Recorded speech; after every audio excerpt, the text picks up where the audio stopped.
This game promises to be a momentous occasion in gaming history. No other game has had such high expectations for release. Well, except maybe that Modern Warfare 2, but that's not important. Anyway, many of you have hoped for more download content on the first game, but you even suggested that this game be download content. I say, how dare you? How dare you? Okay, down to business now. First of all, what's new? First we see the incendiary ammo, which will be great for battling tanks, setting them instantly alight.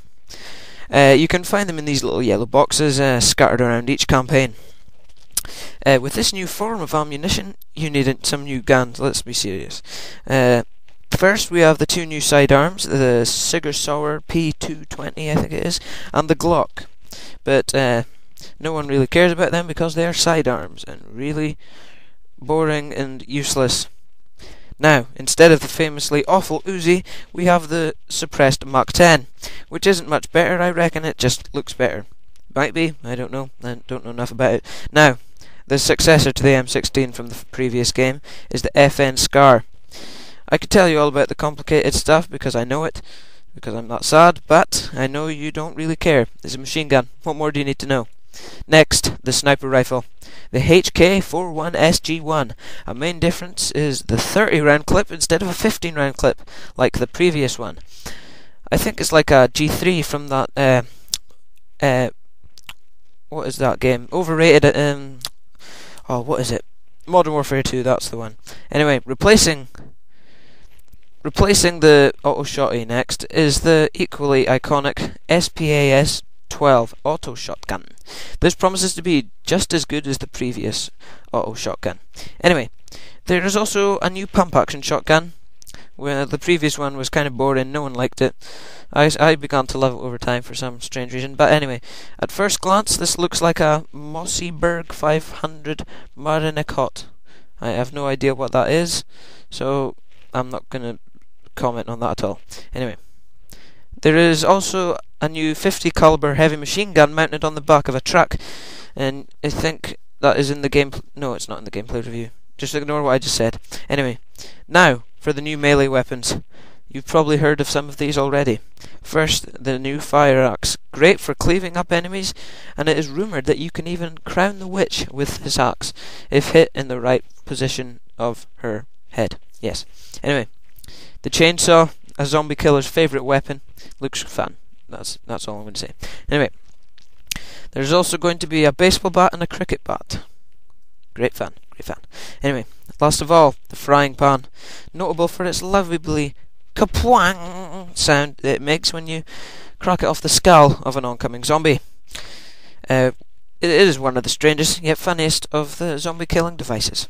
Now, let's talk about the infected. Those lovable, freakish, undead beings.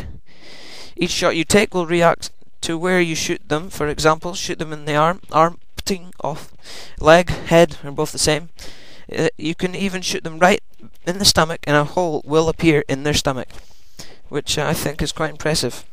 Also, the infected, the kills will be far more gory than the last game. Much more blood. Yep, horrible. Anyway, now, the special infected. All the old favourites will return. Boomers, hunters, smokers, tanks and witches. But they will have new characteristics. Hunters, smokers and boomers will have new sounds.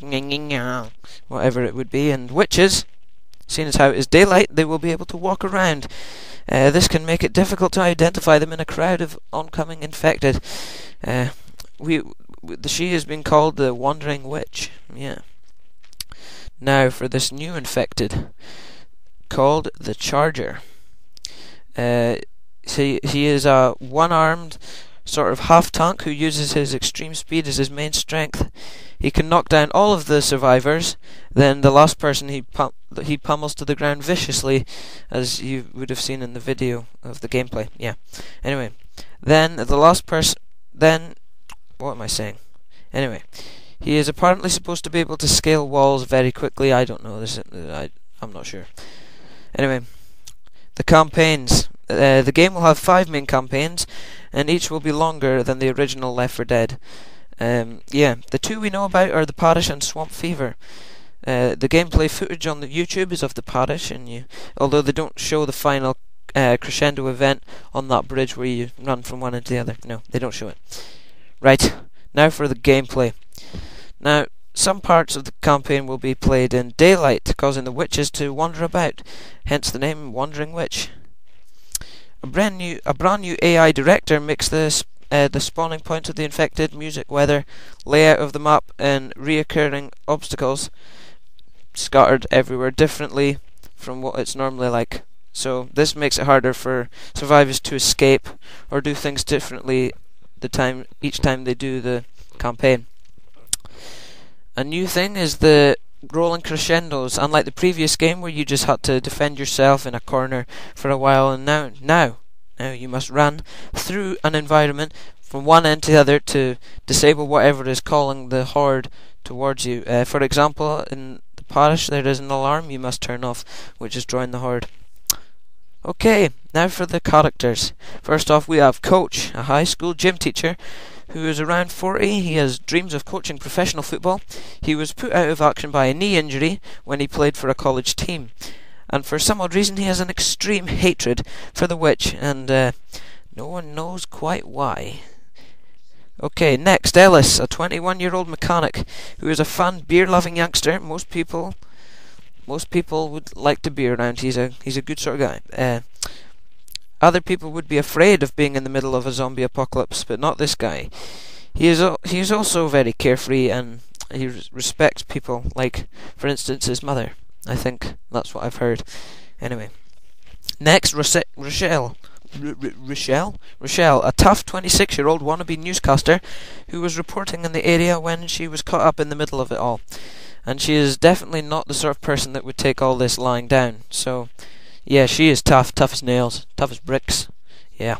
Okay, finally, Nick, a 35-year-old gambler. He's a pretty normal guy. He wears a white suit. Yep. Near the beginning of the game, he doesn't care for his teammates. He's a bit cynical, but over time he begins to trust and value his new compatriots. Yes. Right. That's just about it. That's just about me finished now. So yeah, just before a few more fun facts. Each campaign gets its own introductory movie. Weapon designs have improved, fire detail improved for Molotovs and incendiary ammo and stuff. New tooltips which are like your alarm, go this way, go that way. I don't really know. A new HUD system for dead survivors, so like down the bottom display it'll be different for when you die. And also a new load screen and menu screen. Note that these are on the 360. So those are the only ones I know about. And some of the original Left 4 Dead achievements will be included, but many more new ones also. Yeah. Well, that's it from me, and for the record, I think that Infantry Ward has made a grave mistake in releasing this Modern Warfare 2 at the same time as Left 4 Dead. So yeah. Anyway, I believe that in November 2009, history shall be made. Yeah, better than Modern Warfare 2. Goodbye. Also, make sure you check out my YouTube. Well, you're obviously looking at YouTube because it's on YouTube, but check out my site at, you can just simply type into Google Stunt Monkey Gaming or Stunt Monkey Productions, no spaces, and yep, that's it. Thank you for listening. Comment, subscribe, any of your questions I'll be happy to answer. Yep, that is Left 4 Dead 2 gameplay review.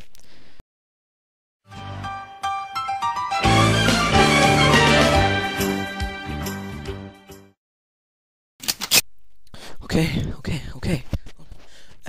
Modern Warfare 2 is a fabulous game. You should go out and buy it. No, not Left 4 Dead 2.